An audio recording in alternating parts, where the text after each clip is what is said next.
ऐतिहासिक किल्ले रायगडावर छत्रपती संभाजी महाराजांचा राज्याभिषेक सोहळा। राज्याभिषेक सोहळ्याला मंत्री भरत गोगावले यांची उपस्थिती। स्वराज्याचे दुसरे छत्रपती छत्रपती संभाजी महाराज यांचा 345वा राज्याभिषेक सोहळा किल्ले रायगडावर अत्यंत भक्तिभावात आणि जल्लोषात साजरा करण्यात आला। 2 दिवस चाललेल्या या भव्य सोहळ्याची आज मोठ्या उत्साहात सांगता झाली।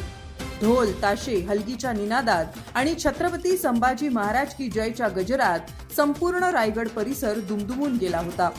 ऐतिहासिक किल्ला रायगड पुन्हा एकदा स्वराज्यकालीन वैभवाची साक्ष देत होता। या राज्याभिषेक सोहळ्याला मंत्री भरत गोगावले प्रमुख पाहुणे म्हणून उपस्थित होते।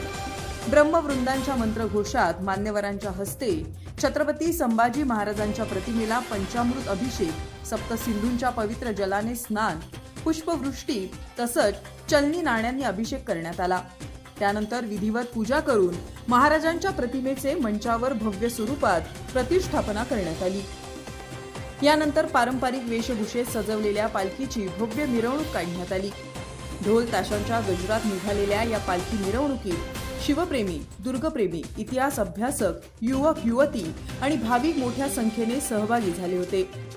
किल्ले रायगडावर आज इतिहास जिवंत झाल्याचं चित्र पाहायला मिळालं। राज्याभिषेक सोहळ्याच्या निमित्ताने संभाजी महाराजांच्या शौर्याला, त्यागाला आणि स्वराज्यासाठी दिलेल्या बलिदानाला उपस्थित शिवप्रेमींनी मानवंदना दिली। दमशील सावंतसह न्यूज ब्युरो, रायगड।